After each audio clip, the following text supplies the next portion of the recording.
ನೋಡ್ರಿ allied angles ಅಂತ. Allied angles ಅಂದರೆ angle depends upon the standard angle ಅಂತ ಅಷ್ಟೇ. ಗೊತ್ತಾಯ್ತಲ್ಲ? ಈಗ if theta is an angle in the first quadrant, theta ಒಂದು ಫಸ್ಟ್ ಕ್ವಾಡ್ರೆಂಟಲ್ಲಿರೋ ಆ್ಯಂಗಲ್ ಆಗಿರಲಿ ಅಂದರೆ ಏನರ್ಥ? ಅಕ್ಯೂಟ್ ಆ್ಯಂಗಲ್ ಆಗಿರಲಿ ಅಂತ.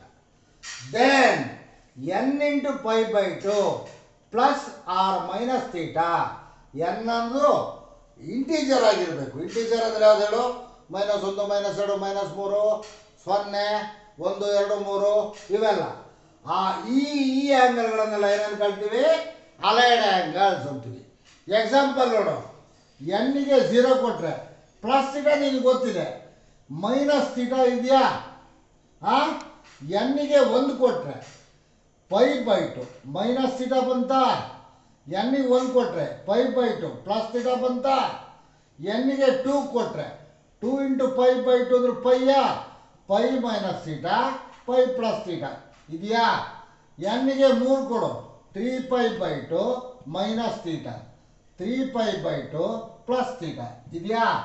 ಎನ್ನಿಗೆ 4 ಕೊಡು, 4 ಬೈ 2 ಅಂದರೆ 2 ಪೈ ಮೈನಸ್ ಥೀಟಾ ಇದೆಯಾ? 2 ಪೈ ಪ್ಲಸ್ ಥೀಟಾ ಇದೆಯಾ?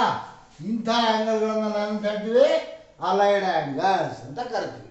ಅರ್ಥ ಆಯ್ತಾ? ನಾನೇನು ಮಾಡ್ತೀನಿ ಈಗ ಅಂದರೆ, ಈ ಬೆಲೆಗಳಲ್ಲಿ ನಮ್ಮ ಸ್ಟ್ಯಾಂಡರ್ಡ್ ಆ್ಯಂಗಲಲ್ಲಿ ಸೈನು ಥೀಟಾ ಕಾಸ್ ಥೀಟಾ ಎಲ್ಲ ಇದೆಯಲ್ಲ, ಆ ಥೀಟಾ ಜಾಗದಲ್ಲಿ ಇವೆಲ್ಲ ಇದ್ದರೆ ಯಾವ್ಯಾವ ಬೆಲೆ ತಗೊಳುತ್ತೆ ಅಂತ ಇನ್ನು ಮುಂದೆ ಮಾಡ್ತಾ ಹೋಗ್ತೀನಿ. ಗೊತ್ತಾಯ್ತಾ? ಇವತ್ತಿಂದೆಲ್ಲ ಇಷ್ಟೇ. ನೋಡ್ರಿ, ಇಲ್ಲಿ ನಾನು ನಿಮಗೆ ಇದು ಹೇಗೆ ಬರುತ್ತೆ ಅಂತ ತೋರಿಸ್ಕೊಡ್ತೀನಿ ಅಷ್ಟೇ.